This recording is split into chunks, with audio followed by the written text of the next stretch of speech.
falando de eleição municipal, a gente vai chamar o Pedro. Pedro Venceslau. Boa tarde novamente, Pedro, que não fui eu que te chamei da outra vez.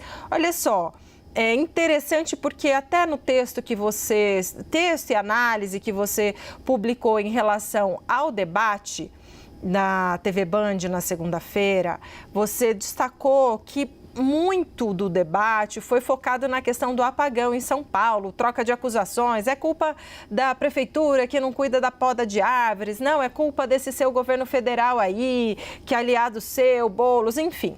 O fato é, essa pesquisa, ela pegou o período do apagão, né? Pós-apagão, o apagão foi na sexta-feira. Conta pra gente, então, qual avaliação você faz desses dados?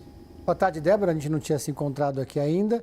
Bom, não dá para saber exatamente se teve um efeito do apagão, mas o fato concreto é que a pesquisa foi feita depois do apagão, já pegando um período, e também que os números são menos dramáticos agora para o Guilherme Boulos do que foi a pesquisa do Datafolha.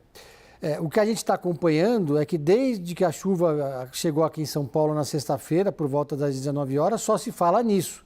A campanha do Guilherme Boulos virou uma chave, está explorando isso o tempo todo, nas redes sociais, no horário eleitoral, na televisão e no rádio, e também nas entrevistas coletivas e nas sabatinas que ele participa.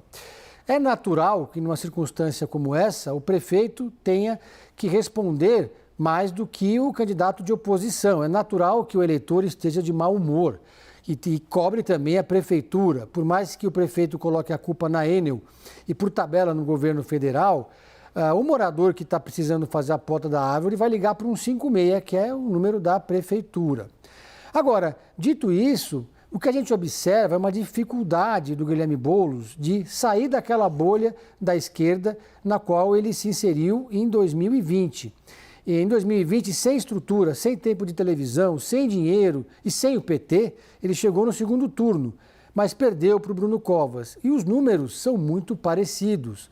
O que mostra que o Guilherme Boulos está ainda circulando dentro de uma bolha.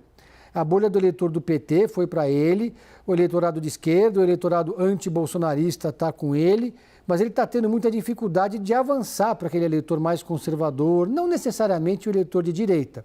E tem um recorte aqui que mostra um pouco essa dificuldade.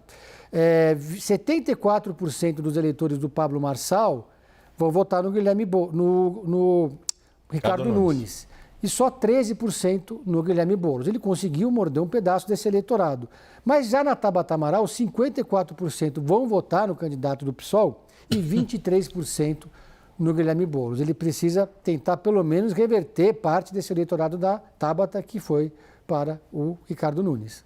Relembrando, né, que nessa altura da campanha do segundo turno, mesma coisa aconteceu com Datafolha, Real Time Big Data e agora a Quest, os dados são divulgados com o total de votos. Por isso que a soma dos dois candidatos que estão no segundo turno não dá o 100%, que é como o TSE, a Justiça Eleitoral, divulga os resultados das eleições apenas com os votos válidos. Se a gente levar em conta esses percentuais que a Quest traz agora, 45 a 33, a gente estaria falando de uma proporção mais ou menos, arredondando aí, de 58 a 42 a favor do prefeito Ricardo Nunes, que é uma vantagem que seus próprios aliados têm achado um pouco acima do que eles têm monitorado a partir dos seus trackings, mas de qualquer modo, como esta pesquisa já foi feita depois do apagão, mostra que o efeito ali, de fato, de mudar o cenário eleitoral que se desenha desde